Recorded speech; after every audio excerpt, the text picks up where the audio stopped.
Hello tout le monde, j'espère que vous allez bien. Je suis super heureuse de vous retrouver sur cette nouvelle vidéo de secrets à Disneyland Paris. D'autant qu'après les 100 secrets de Main Street USA, de Fantasyland, de Frontierland, d'Adventureland et de Discoveryland sur le parc Disneyland, très honnêtement, je ne pensais pas revenir si vite avec une autre vidéo de secrets ici. Et pourtant, ce ne sont pas 100, mais 150 secrets qu'on va lister aujourd'hui. Alors vous le savez, Avengers Campus a ouvert en 2022 sur le parc Walt Disney Studios, et ce land 100% Marvel regorge de clins d'œil et de références aux films et séries Marvel. Si certains sont évidents, d'autres sont beaucoup plus subtils. Alors, ce n'est pas sans fierté que je vous présente aujourd'hui 150 secrets d'Avengers Campus à Disneyland Paris. Recrues, êtes-vous prêts? Avengers, rassemblement.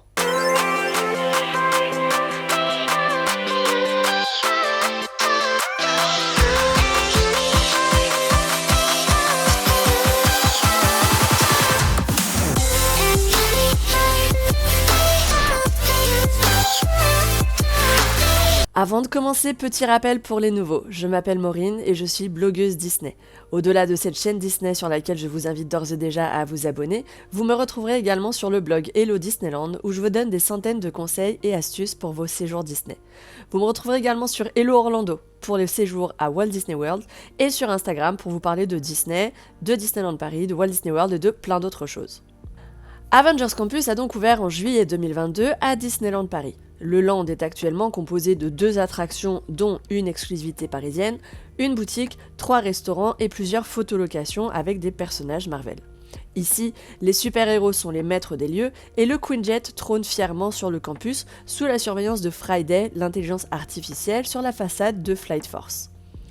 Il y a des clins d'œil aux films et aux séries Marvel un petit peu partout, alors vraiment j'insiste, ouvrez l'œil, et si vous êtes fan, révisez vos classiques avant une visite, ça la rendra d'autant plus agréable.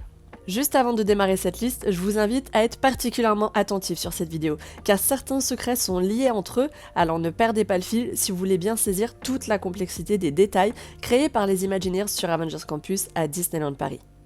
Ah, et aussi, je profite de cette introduction pour rappeler aux créateurs de vidéos sur les réseaux sociaux qui prendront leur inspiration ici pour leurs prochains Reels, TikTok et Shorts de secrets Disney, qu'un petit crédit vers votre source si c'est cette vidéo serait plus qu'apprécié. Merci beaucoup. Allez, on commence par l'histoire du land. Saviez-vous que le mot campus voulait en réalité dire centre des Avengers mobilisés pour planifier, unifier et sauvegarder? Parce que moi, pas du tout. Converti en campus par Tony Stark, suite aux menaces intergalactiques pour recruter de nouvelles recrues pour aider et soutenir les Avengers dans leur objectif de protection de la Terre, le lieu était abandonné depuis la mort du père Stark dans les années 90. En effet, avant d'être Avengers Campus, ce lieu, qui date en réalité des années 40, appartenait donc à Howard Stark, le père de Tony Stark, qu'il a utilisé jusque dans les années 50 comme une filiale de Stark Industries à Paris. C'est pour ça qu'on retrouve encore un petit peu partout des publicités peintes sur les murs, comme à cette époque. Howard Stark utilisait cet endroit pour construire ses inventions, dont la voiture volante, présentée en 1943 et qu'on voit dans le film Captain America First Avenger. Pourtant, cette publicité en particulier laisse entendre que cette voiture volante est la nouveauté de 1955. En réalité, il s'agit d'un clin d'œil à 1955, l'année d'ouverture du tout premier parc Disney en Californie. Et le nom de la voiture, Stark 55, est également un hommage au premier parc Disneyland. À l'extérieur de Stark Factory, entre la mezzanine et ce mur, au sol, d'anciens rails témoignent de la connexion passée entre l'usine d'assemblage qu'était le restaurant Stark Factory et l'atelier de fabrication des voitures volantes de Stark qu'était le bâtiment de l'attraction Spider-Man Web dans les années 50. Cette ouverture, aujourd'hui condamnée, servait d'ailleurs à l'époque de Howard d'entrée pour les véhicules de livraison dans l'usine Stark Motors, dont on peut voir le logo sur quelques murs encore à l'intérieur du bâtiment. Revenons 2 minutes quand même à l'entrée du land. Aviez-vous remarqué au sol les blocs bleus en référence au Tesseract? Et un tout petit peu plus loin, au niveau de la photolocation de Ant-Man et la Guêpe, observez bien ce disque à particules géants, c'est un secret très connu. Il y a un tout petit disque identique au sommet de celui-ci, et c'est un clin d'œil aux variations de taille de Ant-Man. Dirigeons-nous maintenant vers Pym Kitchen, le buffet d'Avengers Campus. La légende dit que Hank Pym avait fait construire son laboratoire dans le complexe de Howard Stark pour y poursuivre ses recherches sur les particules Pym, abandonnant le lieu et sa fonction première à son départ du SHIELD, mais celui-ci a été réhabilité par Tony Stark au moment du réaménagement du campus. L'entrée du restaurant est un vestige de l'époque où Hank Pym utilisait ce bâtiment pour ses recherches. le tunnel vers l'univers quantique, visible dans Ant-Man et la Guêpe. À l'intérieur, sur ce mur, près des tuyaux à particules bleues et rouges donnant sur l'extérieur, 2 pancartes avertissent les visiteurs de ne pas faire n'importe quoi avec les particules Pym. Ces mêmes tuyaux sont des vestiges des années de Hank Pym aussi. Ils ont juste été modifiés pour servir la nouvelle fonction du bâtiment en faisant changer les aliments de taille pour créer des parts colossales ou des toutes petites portions. Si vous commandez du vin rouge à Pym Kitchen, observez bien l'étiquette du tube à essai dans lequel il vous est servi. Vous y découvrirez le schéma moléculaire du vin. À table toujours, ces sets de table sont des dessins de Cassie Lang, la fille de Scott Lang, alias Ant-Man. Ces dessins sont ses souvenirs d'enfance et représentent l'époque où son père utilisait les particules Pym à la maison. Et bonus, il y a plusieurs modèles différents. Dernier détail dans Pym Kitchen, le design du dôme central est inspiré de la chambre forte que l'on voit dans le tout premier film Ant-Man. Sortons maintenant du restaurant et observons les alentours de l'attraction Spider-Man Web Adventure. Sur les hauteurs de Web et à plusieurs endroits dans le land, des plaques font mention du DODC, le Department of Damage Control, vu pour la première fois dans Spider-Man Homecoming et tout récemment dans la série Disney+, Miss Marvel. Il s'agit d'une organisation fondée par Tony Stark en 2012, après la première bataille des Avengers. Sa mission ? Réparer les dégâts provoqués par les super-héros. Côté histoire, la Brigade Web réunit au sein d'un bâtiment aux allures d'école ou d'université les inventeurs de technologies à destination des super-héros et en particulier aux nouvelles recrues du campus, nous. Ainsi, tout au long de la file d'attente, on peut voir des affiches présentant les ingénieurs et étudiants faisant partie de la Brigade Web et travaillant sur la technologie des véhicules Web Slingers. Certains sont même déjà connus du grand public. Sur ces affiches, les suites de lettres et de chiffres cachent d'ailleurs quelques secrets. Par exemple, celui-ci est pour Harley Kinner, et le 050313 fait référence à la date de sortie en salle américaine du film Iron Man 3, sorti le 3 mai 2013 et dans lequel le garçon apparaît pour la première fois. Celui-ci est pour Peter Parker, et 150862 fait référence au 15 août 1962, date de sortie du comic Amazing Fantasy numéro 15 de août 1962, première apparition de l'homme araignée dans l'univers Marvel. Celui-là est pour Lunella Lafayette, alias Moon Girl, et 010116 fait référence à la première apparition de Lunella dans le comic Moon Girl and Devil Dinosaur, volume 1 de janvier 2016, soit 010116. Les autres affiches comportent très certainement des secrets similaires, mais je ne les ai pas tous trouvés. Je vous laisse chercher un petit peu quand même. Continuons à avancer pour entrer dans la première salle de la file d'attente de l'attraction Spider-Man Web. Au niveau de ces casiers se trouve le pull que Peter Parker porte pendant le marathon scientifique dans Spider-Man Homecoming. On peut aussi retrouver les rollers de Lunella Lafayette, les vélos et trottinettes de Dante Petrus, Doreen Green, dont on reparle dans quelques minutes, les skates de Gwen Stacy et Peter Parker, et des pistolets de laser tag dont on reparlera aussi dans quelques minutes. Dernier détail de cette salle, sur cette affiche, le texte fait référence à l'Avengers Campus de Disney California Adventure. On arrive au pré-show de Spider-Man Web. Il s'agit en réalité de la salle de travail des ingénieurs citée précédemment. Leurs bureaux, qui ont été poussés tout au fond de la salle, près de l'écran, regorgent d'easter eggs Marvel. Mais pas que.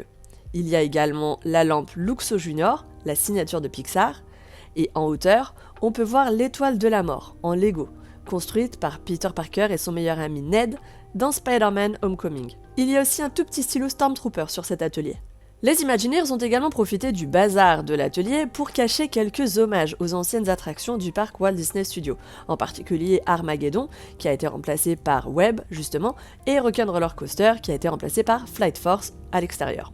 Dans cette salle, toujours sur les tableaux blancs au mur, on peut lire l'expression « This is nuts », qui est une note laissée par Doreen Green, aussi connue sous le nom de Squirrel Girl. Squirrel voulant dire écureuil, nuts voulant dire noisette. Est-ce que vous avez jeu de mots ? Oui, c'est bon. Bon, en français, this is nuts est une expression qui peut être traduite par c'est fou. Mais du coup, ça marche bien dans ce cas-là. Dans le pré-show toujours, on retrouve une première bouteille WD-I 1401 qui reprend le design des produits WD-40. Cette référence, qu'on ne présente plus, mentionne bien sûr WD-I pour Walt Disney Imagineering et 1401 pour le siège d'Imagineering à Glendale, situé au 1401 Flower Street. On en a parlé plein de fois dans les autres vidéos de secrets. Sur cette même bouteille d'ailleurs, est-ce que vous aviez vu le petit name tag en fond ? Sur la bouteille toujours, les mentions Removes and Adds supprime et ajoute, comme pour les attractions. Sticky Situation, situation épineuse, et Drives You Insane, qui vous rend fou, sont des clins d'œil au travail des Imagineers et très certainement aux contraintes de leur cahier des charges sur les projets Disney. Sur ce plan de travail encore, le pot de colle Monkey Joe est une référence au premier écureuil de Squirrel Girl, qui s'appelait Monkey Joe justement, et le design est repris de la colle Gorilla, un produit qui existe réellement. La machine à balles située sur les côtés de l'écran cache elle aussi quelques secrets. Tout d'abord, on peut y voir la cassette Awesome Mix, qui est une référence bien sûr à la cassette de Star-Lord dans Les Gardiens de la Galaxie. La légende dit d'ailleurs que les name tags des Imagineers ayant travaillé à la conception du campus se cachent dans les balles de la machine. Au-dessus de cette même machine, on peut voir un fusil à patates fabriqué par Harley Kinner, également visible en Californie dans la boutique d'Avengers Campus. Ce Potato Gun Mark III est la version améliorée de celui vu dans Iron Man et il est par ailleurs mentionné sur une affiche juste avant l'embarquement à Paris.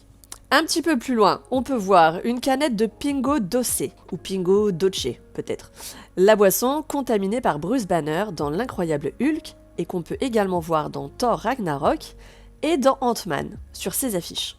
Il y a aussi un dinosaure qui appartient à Lunella Lafayette en référence à Devil Dinosaur, son acolyte. Il y a même un dessin de Devil Dinosaur, pas très loin.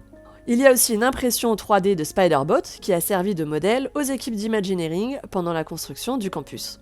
À la sortie de ce pré-show, on tombe sur ce couloir de briques avec des espaces de communication typiques des campus et universités américaines. Sur celui-ci, on peut lire qu'un tournoi de ping-pong est organisé par Onome, qu'une bataille de Spider-Bot opposera bientôt Harley et Peter, que le Shield recrute des stagiaires, que Lunella Lafayette organise des sessions de rétro roller skating, ce qui explique la présence des rollers dans les casiers au début de la file d'attente, souvenez-vous. Ce panneau d'information mentionne aussi le test d'une nouvelle application pour apprendre à communiquer avec les écureuils, organisé par Doreen Green, qui est, rappelons-le, Squirrel Girl, et qui sait parler aux écureuils donc. Il y a aussi le menu du Shawarma Palace, une référence à l'intérêt de Tony Stark pour les shawarma. On a tous en tête la scène post-générique du premier Avengers, et c'est aussi une référence au food truck d'Avengers Campus, Shawarma Palace, en Californie. Il y a aussi une note mentionnant que les labos de Webb ne sont pas une cuisine et que les expériences sur les aliments doivent être faites ailleurs. Peut-être un clin d'œil à Pim Kitchen. Et enfin, sur ce même panneau, il y a un avis de recherche pour Big Red, l'acolyte de Moon Girl.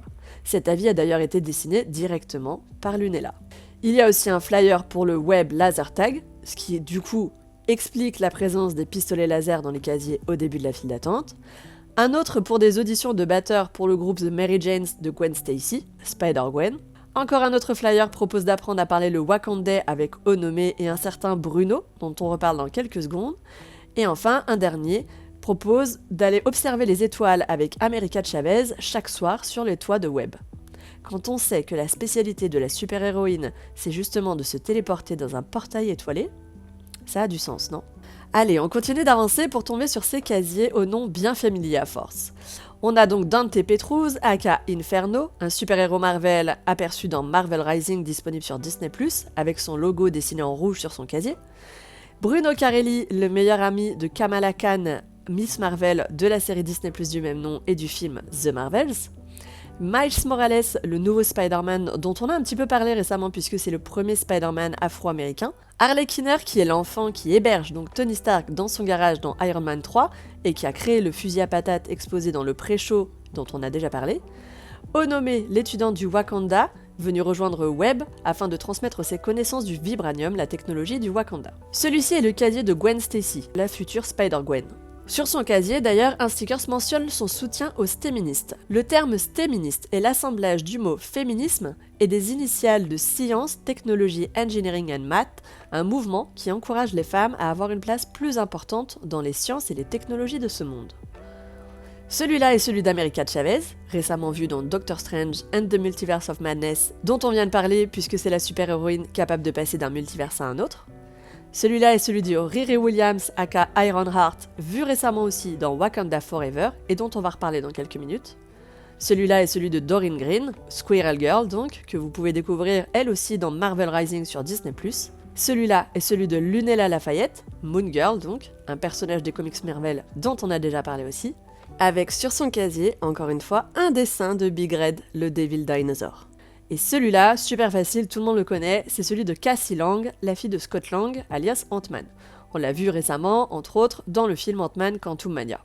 Autre secret très connu de cette partie-là de l'attraction, la toute petite porte sur le casier de Cassie Lang, qui est donc un clin d'œil à la technologie de Hank Pym.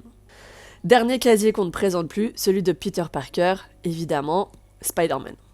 Juste après les casiers, toutes ces fiches au-dessus de la pointeuse sont au nom des Imagineers qui ont travaillé sur le projet Web et sur le projet Avengers Campus dans sa globalité à Disneyland Paris.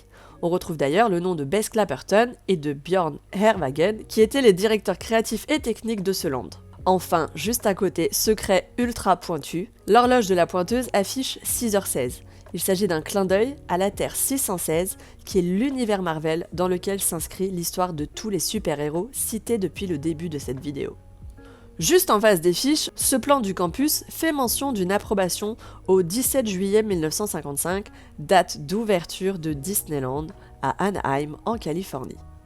Celui-ci fait aussi mention des Utilidors, qui sont des couloirs souterrains très connus aux États-Unis, permettant de se déplacer d'une partie à l'autre du Magic Kingdom en Floride sans être vus du public. Des couloirs très utiles pour les cast members et pour les personnages. Un tout petit peu plus loin dans ce même couloir, observez bien le mur en face de vous, vous y verrez un petit Mickey caché. Et nous voilà à l'embarquement. Alors, ce qui est aujourd'hui le point de départ des Web-Slingers était à l'époque la chaîne de montage des voitures volantes de Howard Stark, comme le prouvent ces affiches de sécurité encore peintes sur le mur. Maintenant, observez bien les véhicules Web-Slingers. Vous verrez qu'ils comportent tous des codes différents qu'on a déjà vus précédemment dans la file d'attente pour certains. Par exemple, celui-ci fait référence à Scott Lang, héros du film Ant-Man, et les chiffres 06 29 15 correspondent à la date de sortie américaine du film, le 29 juin 2015. Celui-ci fait référence à Riri Williams, apparu pour la première fois dans Invincible Iron Man, volume 2, numéro 7 de mai 2016, soit 2-7-05-16. Ah, il faut s'accrocher sur cela, mais c'est hyper intéressant. Celui-là est pour Kate Bishop, vu récemment dans la série Hawkeye et apparu pour la première fois dans le Young Avengers numéro 1 d'avril 2005, soit 01-04-05. Celui-là fait référence à Gwen Stacy et à sa première apparition en 1965 dans le comics Spider-Man et au numéro 1 de sa propre série Spider-Gwen sortie en 2015. Celui-là est pour Miles Morales et pour le multiverse 1610 dont est originaire celui qui deviendra le nouveau Spider-Man. Enfin, 42 correspondrait au numéro que portait l'araignée qui l'a mordu. Et ce 42 d'ailleurs serait aussi un clin d'œil à Jackie Robinson, tout premier joueur afro-américain de la Ligue majeure de baseball dans les années 40. Celui-ci fait référence à Addie, la nièce du roi T'Challa, Black Panther donc, apparue pour la première fois dans le numéro 5 du comics Mighty Captain Marvel en mai 2017, soit 05-05-17. Et celui-là, c'est peut-être bien mon préféré, c'est une référence à Yondu, surnommée Mary Poppins, Maypo pour les intimes, comme on peut le voir dans cette scène des Gardiens de la Galaxie 2. Pendant le parcours, les écrans qui se succèdent sont issus des univers des films Marvel. On a le laboratoire de Hank Pym, dans Ant-Man, la forteresse du collectionneur des Gardiens de la Galaxie, et enfin le QG des Avengers, avec le Quinjet. Autre secret assez connu, entre chaque écran, les Imagineers ont exposé d'anciens décors d'Armageddon et de Rock'n'Roller Coaster, dont un oscilloscope, une aération ou encore une bonbonne et un coffre à outils. À la fin du parcours, en sortant de votre véhicule Web-Slinger, regardez bien au sol, vous y verrez des taches de peinture qui forment des Mickey cachés. Et juste à votre droite sur l'étagère, vous retrouverez les noms de quelques Imagineers dont Bess Clapperton, un autre spray WD-eye, un autre pot de colle Monkey Joe et un pot de colle Canelo Auto and Body qui est un garage vu dans la série Les Agents du Shield. Il y a aussi cette bouteille, In a Snap Bottle, qui est un clin d'œil au fameux claquement de doigts de Thanos dans Avengers Infinity War. Dans la boutique à la sortie de l'attraction, levez les yeux pour découvrir un Mickey caché formé avec des jauges en hauteur. En hauteur toujours, on retrouve aussi d'anciens panneaux de contrôle, des décors et des accessoires des attractions Armageddon, Rock'n'Roller Coaster, mais aussi Studio Tram Tour. Allez, on sort de la boutique et on se dirige vers l'icône du campus, le Quinjet des Avengers. Son numéro d'immatriculation est le A626902 et il fait référence au comic Avengers numéro 61 paru en février 1969. C'était la première apparition du Quinjet dans l'univers Marvel Comics. D'ailleurs, le Quinjet de Californie porte exactement la même immatriculation. Continuons et dirigeons-nous vers Avengers Assemble Flight Force, l'exclusivité parisienne. Dans la file d'attente, un couloir exhibe une réplique de l'arc réacteur d'Iron Man dans sa première version. Juste avant l'audio animatronique d'Iron Man, cet écran mentionne Wade Wilson, aka Deadpool, dans la liste des personnes à ne pas contacter. Il y a aussi d'autres personnages qui sont très familiers comme Nebula, Yondu ou Loki dans cette liste. En revanche, parmi les contacts potentiels de Tony Stark, on compte Miles Morales, l'Ultimate Spider-Man déjà évoqué il y a quelques minutes, ou encore Squirrel Girl, qui fait elle aussi partie de la Brigade Web. En restant quelques minutes devant cet écran, vous verrez que le TVA, le Time Variance Authority, vu dans la série Loki sur Disney+, est également mentionné. Enfin, contactés par Iron Man, Miss Marvel, Rocket et Ant-Man apparaissent également dans la vidéo. L'apparition de Miss Marvel, alors que la série Disney+ était à peine terminée au moment de l'ouverture d'Avengers Campus, était très surprenant, mais elle permettait de faire le lien entre Disneyland Paris et le nouveau Disney Wish des Disney Cruise Line, sur lequel Miss Marvel apparaît également. Rocket, quant à lui, refuse d'aider Iron Man. Il prétend être déjà occupé par Mission Breakout, ce qui permet de faire le lien avec le campus californien. Et Ant-Man refuse également, occupé en Hong Kong en mission où les visiteurs peuvent profiter d'une attraction Ant-Man et la guêpe. En bref, toutes les missions Marvel du monde sont liées entre elles sur l'attraction Flight Force avec cette vidéo. En sortant de l'attraction Flight Force, direction Stark Factory, où se cachent encore une fois des dizaines de secrets Marvel. L'histoire dit qu'il s'agit d'une ancienne usine d'assemblage de Howard Stark transformée en restaurant par Tony Stark. Cette théorie est appuyée par les rails à l'extérieur du bâtiment et les murs aux allures de rideaux métalliques. On est accueilli par l'armure Hulkbuster vue dans Avengers l'ère d'Ultron. Il y a d'ailleurs un Mickey caché, enfin deux, sur l'armure, et on retrouve à ses pieds encore un autre spray WDI 1401. Commençons par la salle de droite. Il s'agissait d'une salle cachée, laissée à l'attention de Captain America par Tony Stark lorsqu'il a rénové le campus, comme le prouve cette note sur la porte coulissante. Au mur, les traînées prouvent que la porte a été déplacée pour révéler la salle cachée qui s'avère être l'ancien bureau de Peggy Carter, dans lequel se cachent là aussi de nombreux easter eggs, comme le chapeau de l'agent Carter, le premier bouclier d'apparat de Captain America ainsi que son casque original, les dossiers sur le soldat de l'hiver, sur les inventions de Howard Stark, sur les recherches du docteur Zola qui travaille pour Hydra dans Captain America First Avengers, mais aussi la Red Room, évoquée dans Black Widow, une liste de candidats pour l'opération Paperclip évoquée dans Captain America The Winter Soldier, un mystérieux dossier sur l'avion Valkyrie en référence au film Thor, un autre dossier sur Crâne Rouge, et enfin le projet Rebirth qui est l'expérience qui a donné naissance à Captain America. Il y a aussi des dossiers sur les autres landes et missions Marvel à travers le monde, dans ces tiroirs contenant des fichiers notamment sur Hong Kong. Un petit peu plus haut, sur ce mur, on peut voir une photo de Peggy, enfant. Il y a aussi une photo de son frère, et de Dum Dum Dugan, tous deux vus dans la série Agent Carter. Il y a aussi une photo de Steve, avant sa transformation, que Peggy gardait précieusement après sa disparition. Et face à son bureau, sur ce mur, les horloges correspondent aux fuseaux horaires des différents parcs Disney dans le monde. Alors non, il n'y a pas de parc Disney à New York, je le sais, mais il s'agit du fuseau horaire de Walt Disney World en Floride. Les fans de la série Agent Carter remarqueront l'extrême similitude des accessoires visibles sur ce bureau. La machine à écrire, le téléphone, l'horloge et même la tasse à café de Peggy sont exactement les mêmes modèles que dans la série. Ce presse-papier porte le logo du SHIELD. Cette boîte porte les initiales de Peggy. Et sur ce tampon, on peut lire le nom de J.R. Oback, qui est le nom de substitution de Peggy dans ses années à la SSR. Quant à cet objet, c'est un détecteur de rayons Vita, comme on peut le voir dans un des épisodes de la série Agent Carter.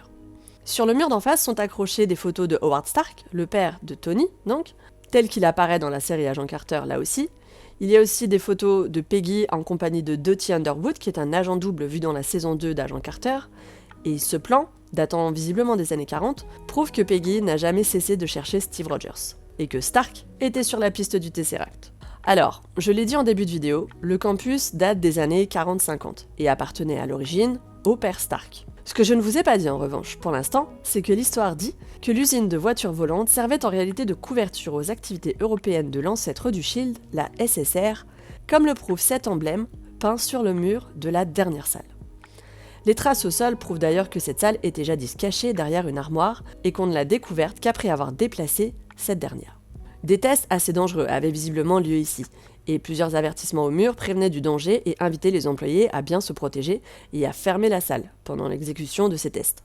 Des impacts de projectiles et des traces d'explosion témoignent d'ailleurs de la dangerosité de ceux-ci. Allez, on traverse complètement et direction l'autre salle du restaurant. Ici, regardez bien les cages en hauteur pour découvrir les armes et les équipements de Black Widow, dont son costume blanc vu dans le film Black Widow.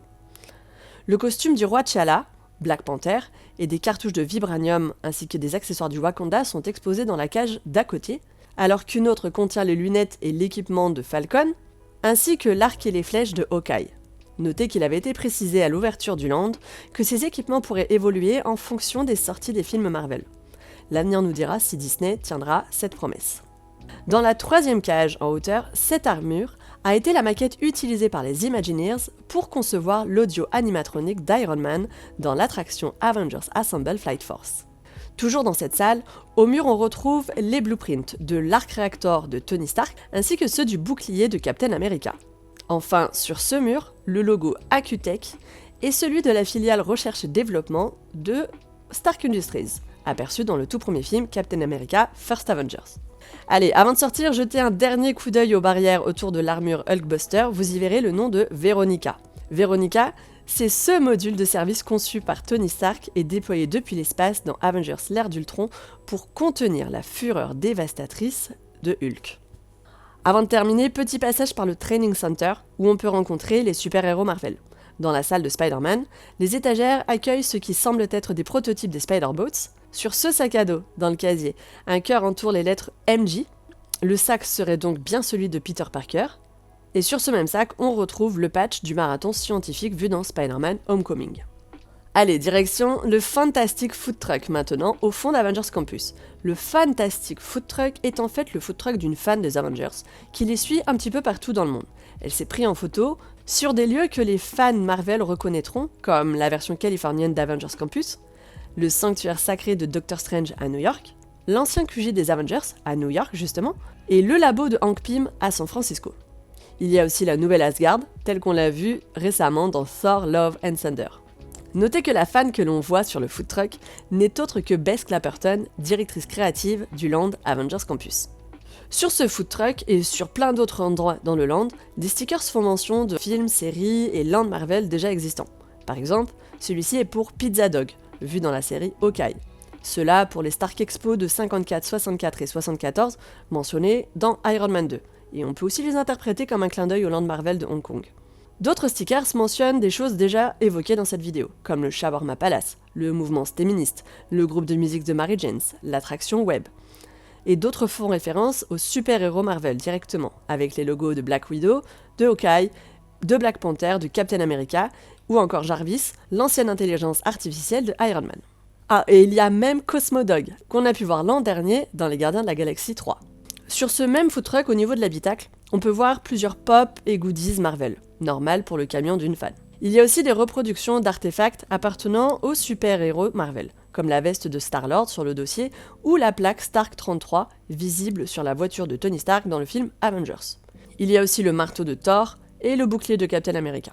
Côté storyline, est-ce que vous aviez compris que les food trucks avaient été installés pour faire comme dans les campus et les lieux de travail ?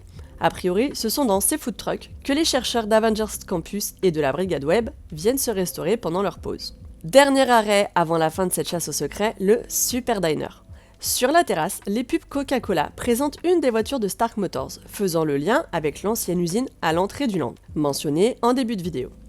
Et à l'intérieur, cette affiche mentionne le L&L Automate, où Martinelli, propriétaire du restaurant, a rencontré, tenez-vous bien, Peggy Carter dans les années 40. La série Agent Carter dépeint d'ailleurs les premières années de cette amitié.